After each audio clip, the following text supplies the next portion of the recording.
মায়ের সাথে কখনো কারো তুলনা হয় না। পাহাড় সমান ব্যথা বুকের মধ্যে চাপা দিয়ে হাসি মুখে মা আমাকে কোলে তুলে নিয়েছেন।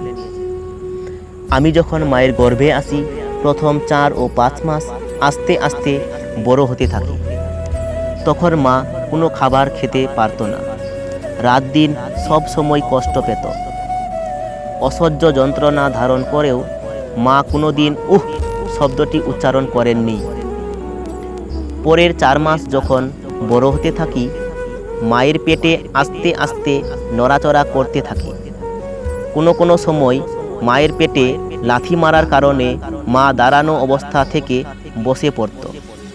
ব্যথা সহ্য করতে না পেরে বিছানায় শুয়ে এপিট ওপিট করত। 10 মাস পর যখন এই পৃথিবীতে আসার সময় হয়, তখন শুরু হয় মায়ের সীমাহীন কষ্ট আর ব্যথা। একজন মানুষের নির্ধারিত আছে সে কতটুকু ব্যথা সহ্য করতে পারবে। সন্তান প্রসবের ব্যথা নিয়ে বড় বড় চিকিৎসা বিজ্ঞানীরা বলেন, একটা মানুষ সর্বোচ্চ 45 ইউনিট ব্যথা সহ্য করতে পারে। এর উপরে হলে হয়তো সে মারা যাবে, আর তা না হলে অজ্ঞান হয়ে পড়বে। যখন মা আমাকে প্রসব করে, তখন তার ব্যথা হয় 60 ইউনিট এর মতো, যার আমাদের দেহের 206টি হাড়ের মধ্যে 20টি হাড় ভেঙে গেলে যে ব্যথা অনুভূত হয়।